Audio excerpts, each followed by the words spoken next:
어제는 인류 전체를 향한 하나님의 부르심에 대한 말씀을 함께 나누었습니다. 그것은 다름 아니라 아버지께로 나오라라는 부르심이죠. 더 이상 숨어 있지 말고, 죄 때문에 두려워하지 말고, 부족함 때문에 부끄러워하지 말고, 이미 우리의 모든 것을 속속들이 알고 계시는 아버지 하나님께 나오라라는 부르심입니다. 아담을 부르셨다라는 이 말씀은 우리가 하나님을 찾는 것이 아니라 하나님이 우리를 찾으신다는 복음의 원리를 가장 분명하게 보여주고 있습니다. 만약에 이 부르심에 응답하지 않고 있는 사람들을 여러분이 알고 계신다면 이 사순절 동안에 특별히 그들을 위해서 기도하시기를 바라요. 왜냐하면 이 부르심에 응답하는가 응답하지 않는가는요, 사실은 죽느냐 사느냐의 문제이기 때문에 그래요. 내 앞으로 돌아오라, 아버지께로 돌아오라라는 이 부르심에 응답하지 않는 자의 끝은 멸망입니다. 그래서 여러분이 심각하게 생각하고 이 부분을 놓고 같이 기도해야 됩니다. 오늘은 노아를 향한 부르심의 이야기입니다. 이 부르심은 순종으로 부르시는 하나님의 음성이에요. 먼저 노아가 부르심을 받게 된 그 배경부터 잠시 설명을 드리겠습니다. 굉장히 많은 사람들이 노아가 의인이니까 부르심을 받았지 않았을까라는 그러한 생각을 합니다. 창세기 6장 9절에 이렇게 되어 있어요. 노아는 의인이요 당대의 완전한 자라. 그는 하나님과 동행하였으며, 그렇게 되어 있어요. 그래서 이 말씀을 보는 순간 그럼 그렇지, 그렇게 잘난 사람이니까, 하나님의 부르심을 받았으니까 받았지, 그냥 의인도 아니고 당대의 완전한 자이고 하나님과 동행했다라고 되어 있으니까 하나님의 특별한 부르심을 받는 게 아닌가, 자격이 있으니까 부르심을 받는 거 아닌가, 그렇게 생각을 해요. 그런데 여러분, 이 자격이 뭔지 아세요? 9절보다 먼저 나오는 8절에 이렇게 되어 있습니다. 읽어드릴게요. 그러나 노아는 여호와께 은혜를 입었더라. 여러분, 8절이 먼저예요? 9절이 먼저예요? 8절이 먼저죠.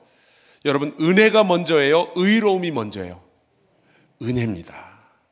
앞으로 이제 38번의 의로움에 관한 말씀을 나누게 될 텐데, 부르심에 대한 말씀을 나누게 될 텐데, 여러분, 부르심에 관해서는요, 나의 의로움보다는 하나님의 은혜가 늘 먼저 앞서 있다는 사실을 잊지 마시기를 바랍니다.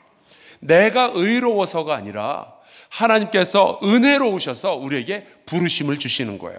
이걸 잊으면 안 됩니다. 이 부르심은 늘 크게 두 가지로 나눌 수가 있는데, 첫 번째가 하나님 아버지를 향한 부르심이고요, 그것은 구원을 향한 부르심이죠. 근데 두 번째가 있는데, 이 두 번째는 사명을 위한 부르심입니다. 이 두 가지 부르심을 우리가 들을 때에야 비로소 우리는 우리의 삶을, 우리의 인생을 제대로 볼 수가 있게 돼요.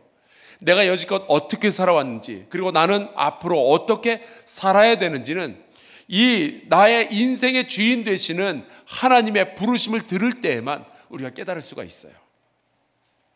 어제 아담을 향한 부르심이 이 하나님 아버지를 향한 부르심이었다면, 오늘 노아의 부르심은 사명을 향한 부르심인데요, 하나님의 은혜 받은 사람은 구원으로만 부름받지 않습니다. 많은 사람들이 그 오른편 강도 신드롬을 가지고 있어요. 내가 막판에 예수님한테 나도 예수님 믿어요, 그리고 탁 죽으면 제일 편안하지 않을까, 사명도 없고 그냥 구원만 달랑 받는. 여러분, 그렇지 않아요. 하나님으로부터 사명을 받아서 그것을 감당한다는 것이 얼마나 소중하고 영광된 일인데, 모든 은혜 받은 자들에게는, 그래서 구원받은 자들에게는 반드시 그래서 하나님께서 이런 사명도 허락하여 주십니다. 문제는 이 사명의 부르심이 있을 때 우리가 어떻게 하는가 하는 거예요. 내가 받은 은혜는 나만을 위한 것이 아닙니다.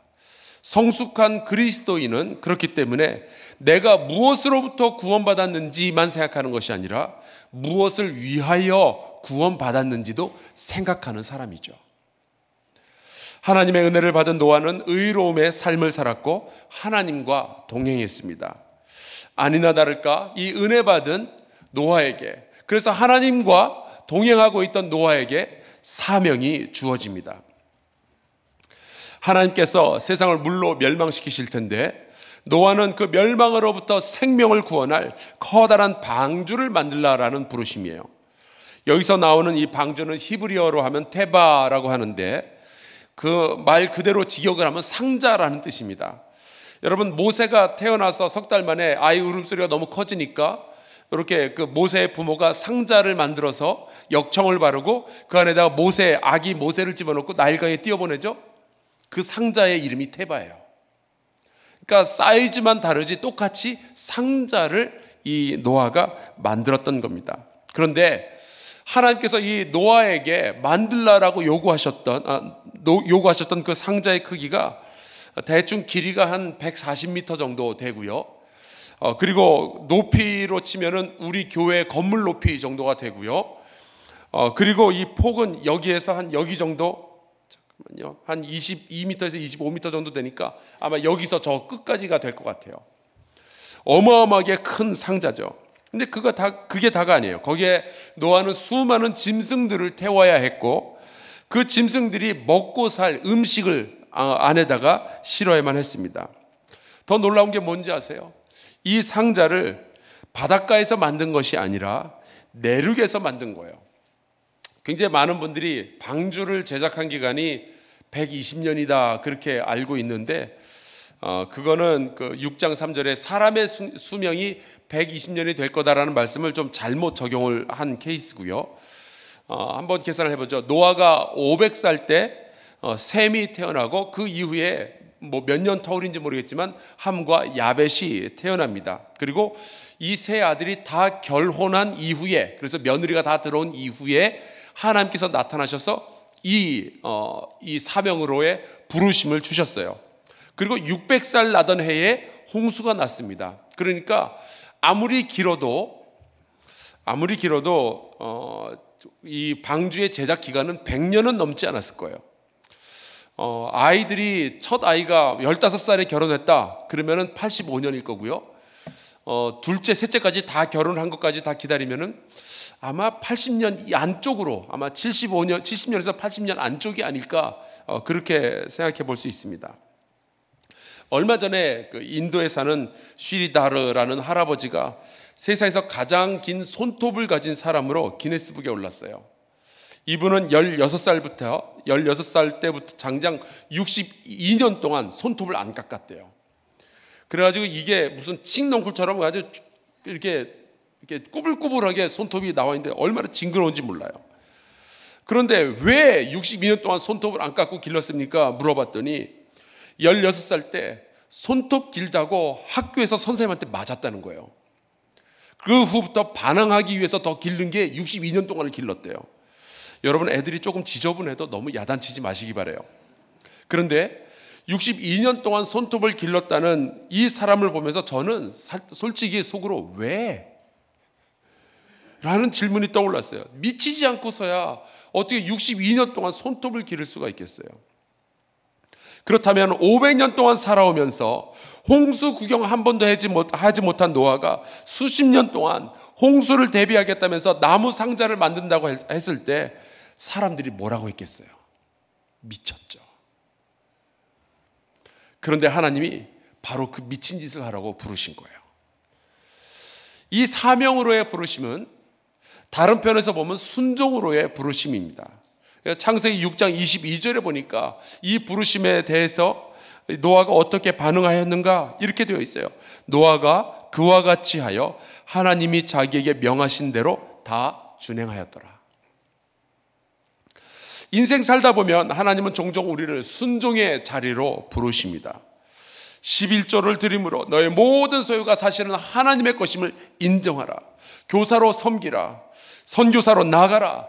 찬양대로 섬기라. 용서하라. 사랑하라. 품어주라. 인내하라. 문제는 그러한 순종으로의 부르심이 우리의 본능과 맞지 않을 때예요. 우리의 상식하고 어울리지 않을 때. 그때 우리에게 무엇이 필요할까요? 순종으로의 부르심이 우리가 원하는 것이 아닐 때 우리에게 필요한 것이 무엇일까요? 그때 필요한 게 믿음입니다. 히브리서 11장 7절 말씀을 보겠습니다.